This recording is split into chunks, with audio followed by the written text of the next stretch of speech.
ini. Ya gimana tuh? Saya dulu itu sisa 10 juta. Bikin kelenteng ini kan. Itu gimana bikinnya tuh? Ini Pekong ada pesan. Dibilang sekarang bikin kelenteng ini saya nggak mau keluar duit lagi. Ya. Harus kamu yang cari duit. Dia bilang gitu. Gimana dong? Habis lah kalau begitu. Bilang gitu kan. Tapi setiap kesusahan pasti ada jalan keluar. Pada saat itu 10 juta kan bikin. Baru setengah jadi. Duitnya udah mau ludes. Tapi ada orang yang bantu keluar. Ada aja ya? Iya, 5 juta, 1 juta. Padahal nggak ngomong loh. Kok bisa ya? Itu mukjizat, itu nyata kalau bilang itu ya. Soalnya ini orang yang keluar duit ya, orang yang dulu disembuhin sama dia. Oh gitu. Orang yang punya umat yang pernah ditolong dulu. Yang pernah ditolong sama dia. Keluar 1 juta, 5 juta, 10 juta sampai jadi. Ini altar ini, kelenteng ini habis ratusan juta.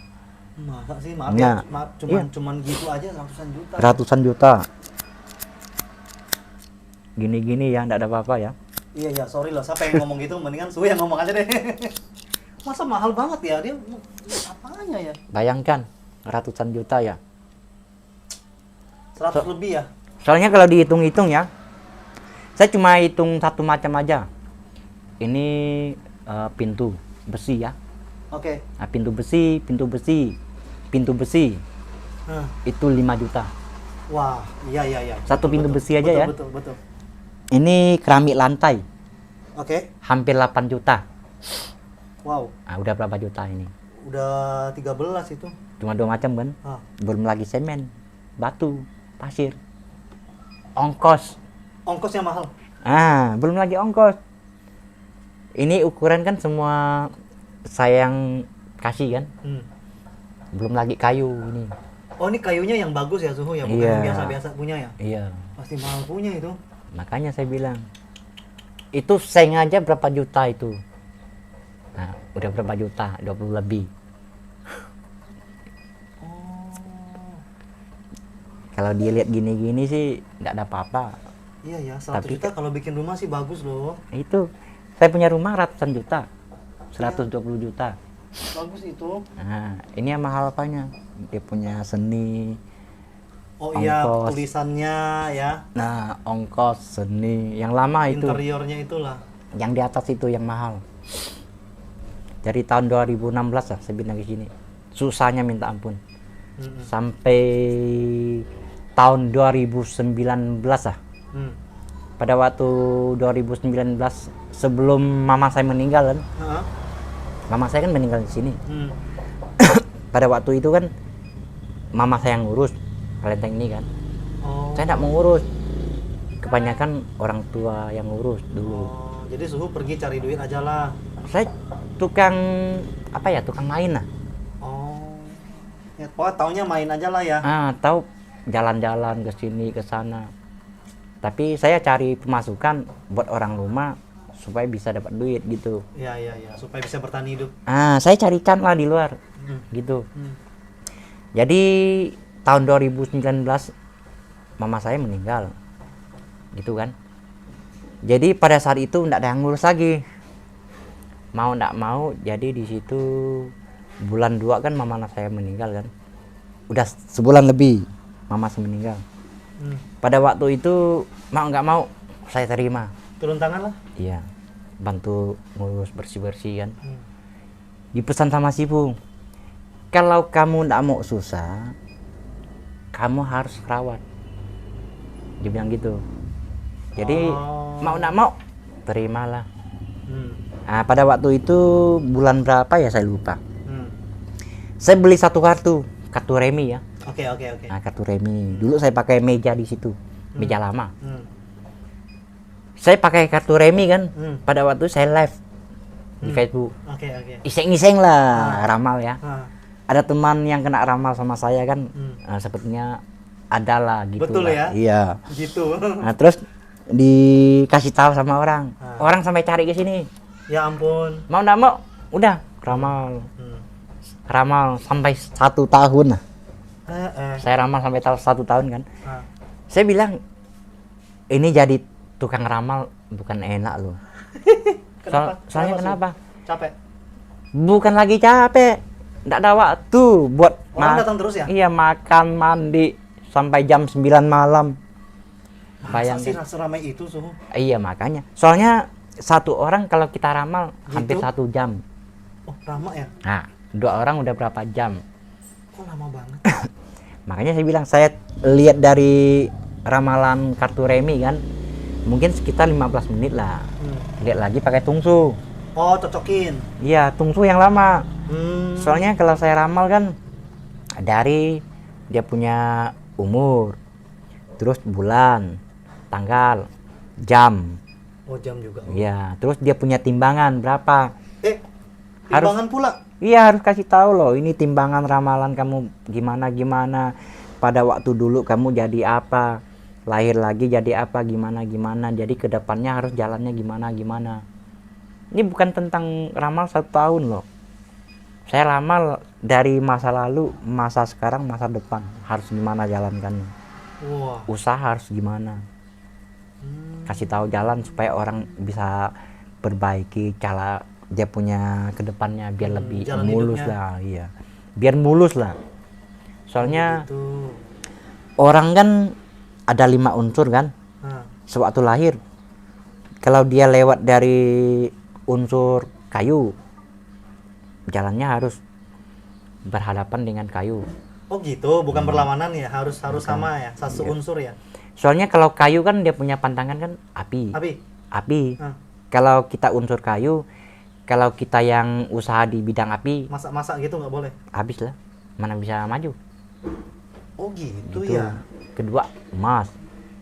Emas harus ketemu api, emas. Iya, emas memang harus ketemu api. Soalnya kalau pasir emas kalau tidak ada api kan dia tidak bisa jadi emas batangan. Tak bisa lebih bernilai. Gitu kan. Jadi emas ini tidak bisa bertemu dengan kayu. Soalnya emas kalau dipasang di kayu kan tidak bisa. Ya betul. Kan gitu kan. Hmm. Nah, jadi dia harus sama Air air, dan api. api, Paling bagus apa? Su? tanah. Bisa. Tiga-tiganya oke. Bisa.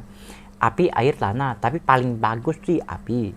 Api ya. Yang bikin dia lebih berkualitas. Hmm. Kalau air kan untuk tetap aja, untuk menjaga kualitasnya. Unsur apa tadi? Unsur kayu, emas, unsur Air. apa lagi? Air, Kalau air juga termasuk unsur itu juga. bukan. Ini pertama kan kayu. Kayu, Nah, kedua kan emas. emas, Ketiga kan air. air. Jadi air ini kan juga bertentangan dengan api.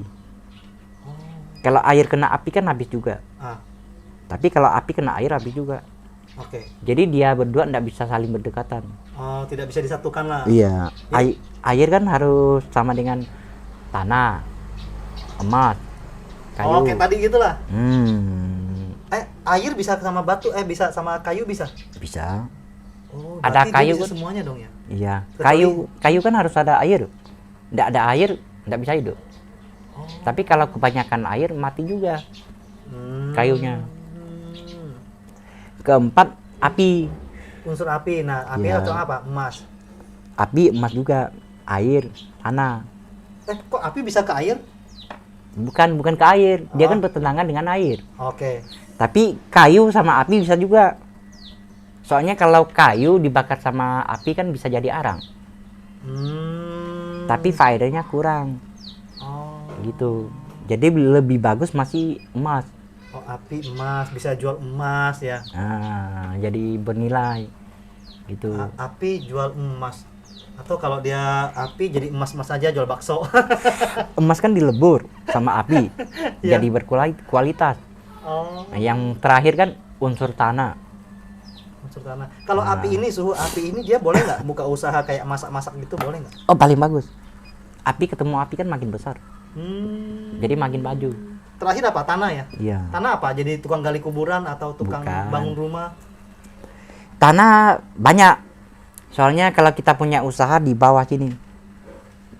Semacam di tanah. Apa ya? Bercocok tanam, Ah, cocok Petani. tanah, petani, bengkel. nambang. Iya. Nambang boleh nggak? Tambang emas, tambang Iya. timah, Iya, bisa batu juga. bara. Bisa juga. Bengkel? Bengkel kan enggak, suhu. di tanah. Yang penting usaha yang berjalan di tanah. gitu. Berarti kalau dia dagang emas juga boleh dong? Dagang nggak bisa, nggak termasuk ya? Dagang masuk juga, cuma dagang itu jangan bertolak sama dia. Yang Paling bagus apa kalau unsur tanah?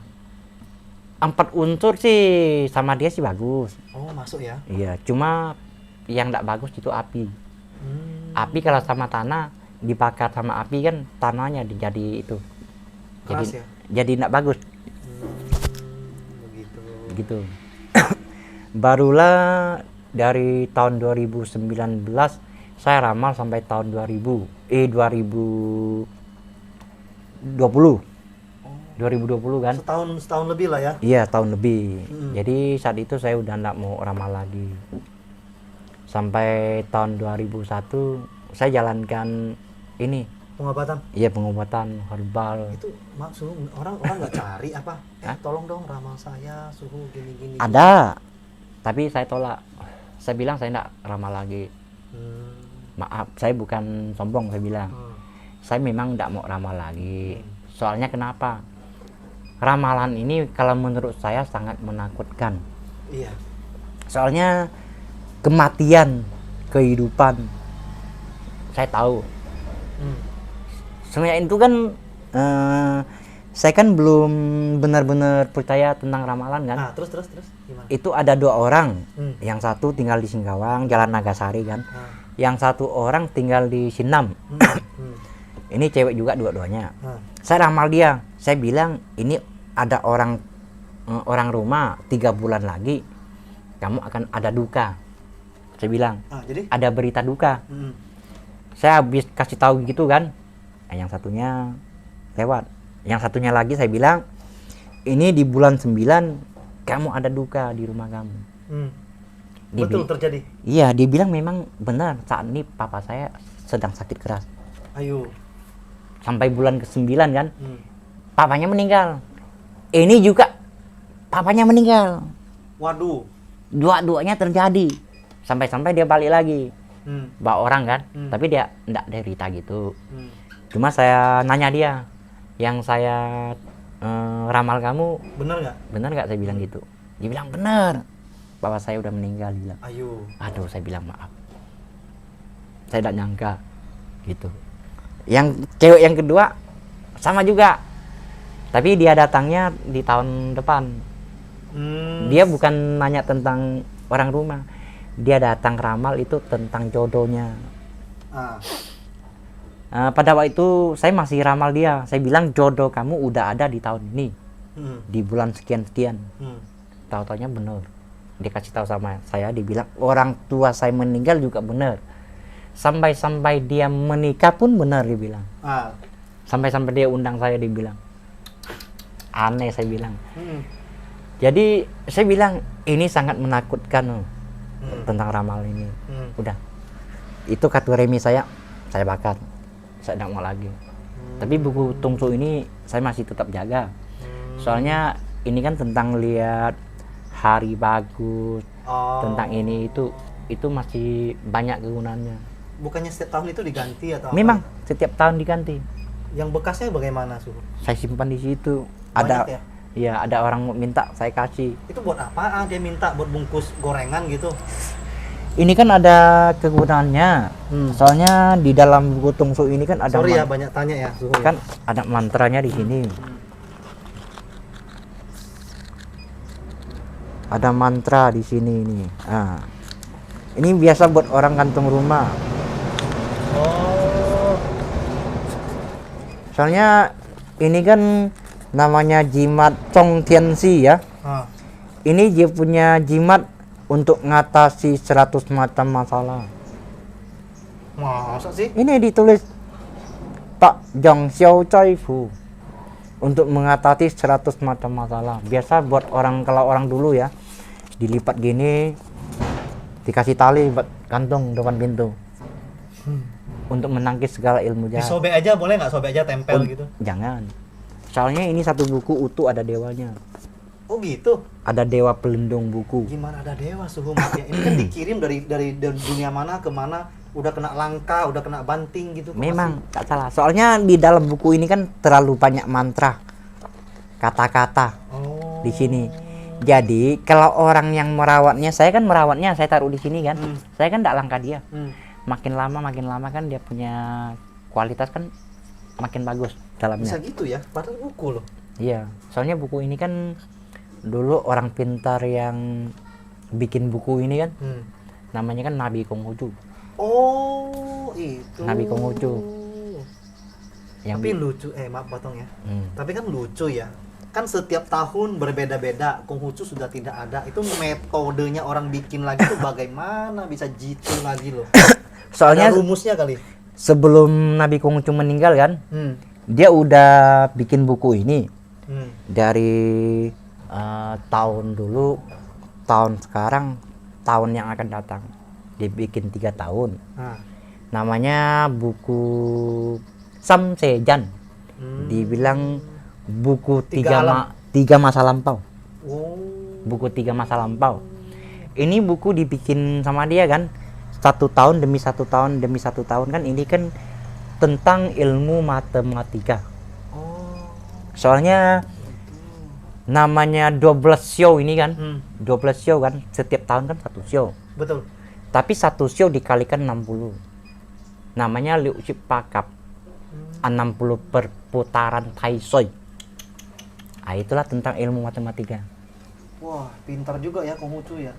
Soalnya bagi orang yang punya ilmu matematika bagus, pasti dia bisa ngitung. Masa? Iya. Soalnya 1 dikalikan 60. 60 dikalikan 60. Jadi tentang masa lalu berapa tahun berkalpa-kalpa tahun yang lalu lah ya. Mau 500 tahun lah, 1000 tahun lah pun bisa tahu. Buset. Soalnya ilmu matematika yang hebat. Metodenya sih matematika zaman kuno ya. Kalau saya jujur sih, saya punya matematika masih kurang. Masih kalah. Tapi Suhu ilmu dagangnya bagus, senyum terus guys. Kalau dagang orang senyum paling suka guys. Ya.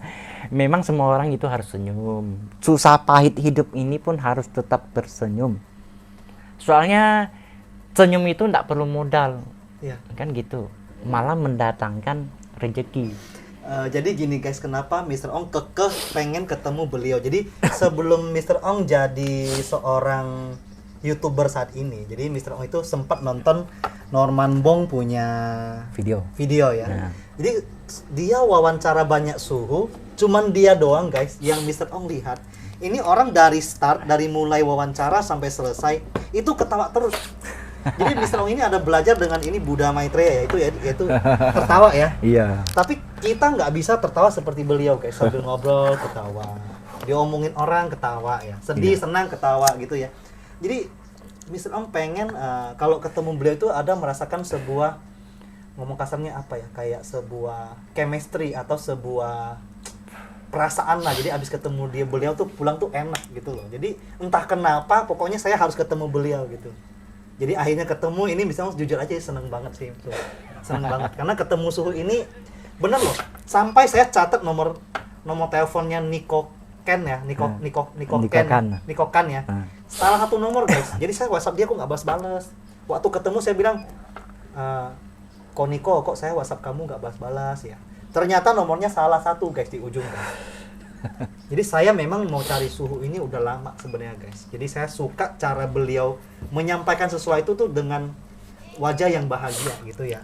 Nah terus Suhu itu gimana Suhu udah berjalannya waktu, pernah nggak sih ngalami, maaf ya kata ya, ini kalau boleh dibicarakan, bicarakan, kalau tidak boleh nggak apa-apa. Iya.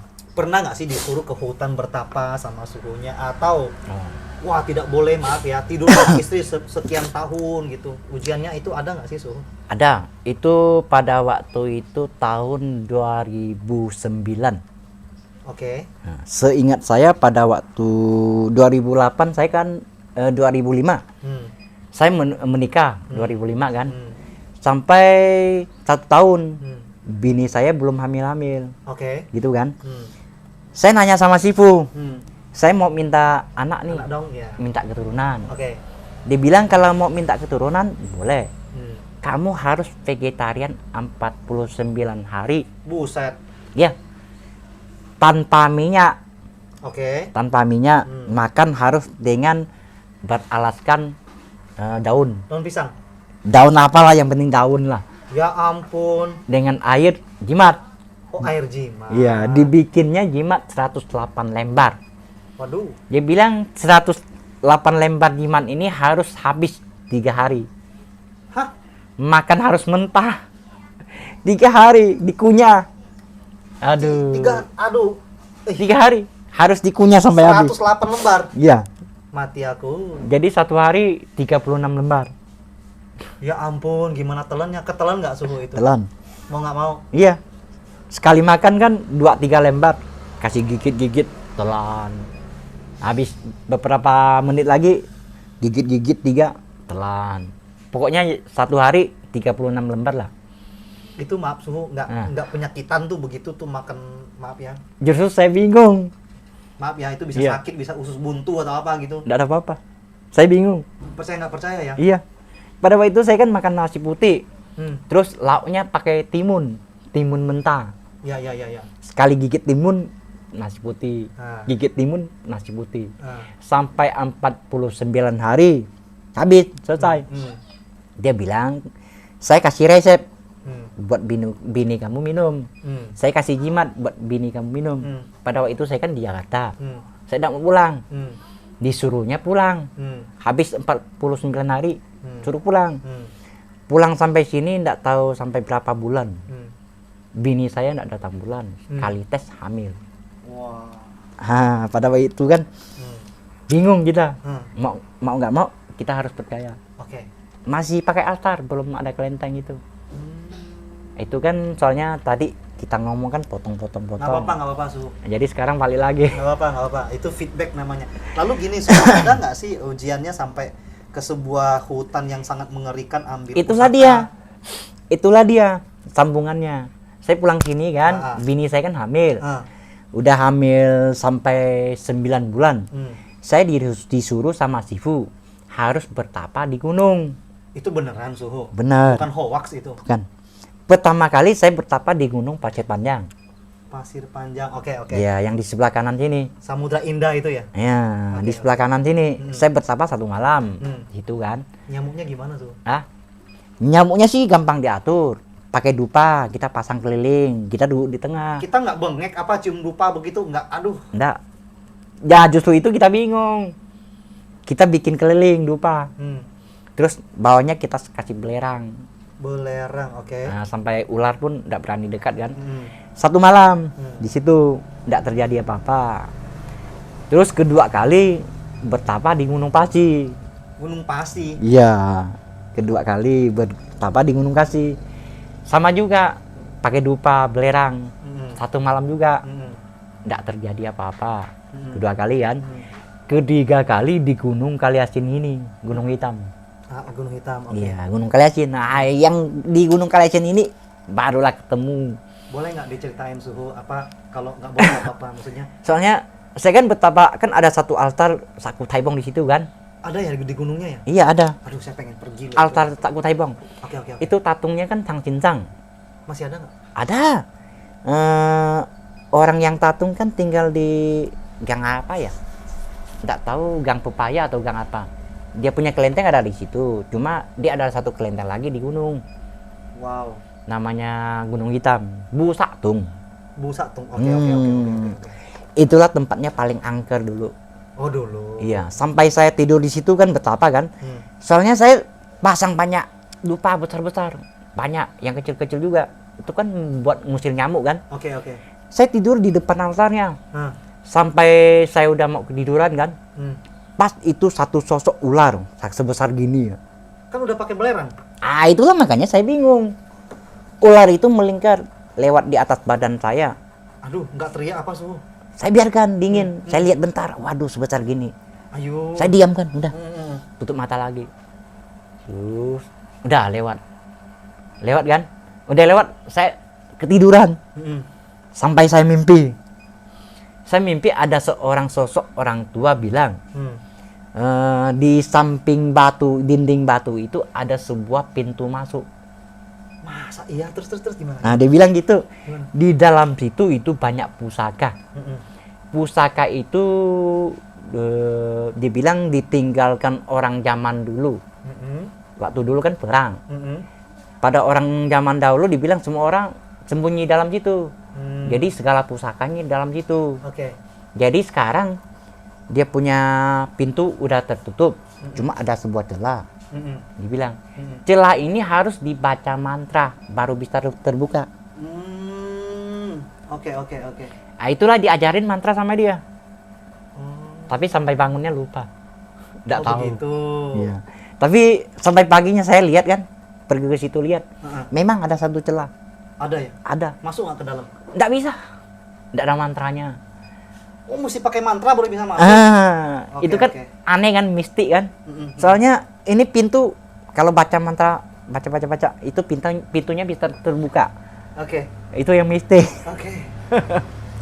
Bentar ya. Aneh.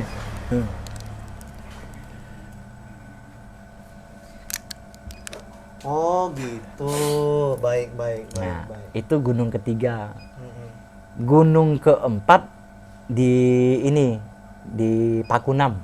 Pakunam. Iya, di Pakunam sini. Gunung keempat. Mm-mm. Itu juga satu malam enggak terjadi apa-apa. Oh. Nah, terus gunung kelima di Gunung Sari. Oke. Satu malam juga enggak terjadi apa-apa. Oh. Jadi itu dalam waktu beberapa tahun lah pergi ke 5 gunung bertapa disuruh sama Sifu. Cuma satu yang mistik itu yang tadi di Batu Hitam tadi, Busaktung itu. Busaktung. Soalnya sampai pagi ya itu bini saya melahirkan. Nah. Pada waktu itu hujan deras. Ditelepon sama adik saya dibilang bini saya sedang melahirkan di rumah sakit. Oke. Mak nak mau saya pulang. Hmm. Pas pulang saya langsung ke altar saya kan, saya bikin jimat. Habis bikin jimat langsung ke rumah sakit. Bini saya masih belum melahirkan. Ayo. Itu bidan Atung ya. Ah. Dia keluar, dia bilang, "Ada bawa jimat nggak?" Dia bilang. Ih, kok lucu? Iya, kalau ada langsung kasih, dia bilang. Nah, saya langsung bakar jimat dalam air botol kan. Langsung bawa masuk. Sekali bawa masuk, minum, udah langsung melahirkan. Oh gitu. Iya, Lucu anak ya. pertama saya. Rumah sakit pun pakai jimat ya. Itulah mau nggak mau kita belajar terima. Iya. Belajar terima. Yang mistis itu percaya tidak percaya itu tetap ada, guys. Ya nggak? Iya. Nah, oke guys, sampai di sini aja perbincangan kita. Nanti kita akan lanjut dengan Suhu ini kan ada bikin obat herbal ya. Nanti kita akan coba tanya Suhu mengenai obat-obatan apa yang beliau bikin dan fungsi dan manfaatnya untuk apa. Oke? Sampai ketemu di video selanjutnya. Terima kasih, Suhu.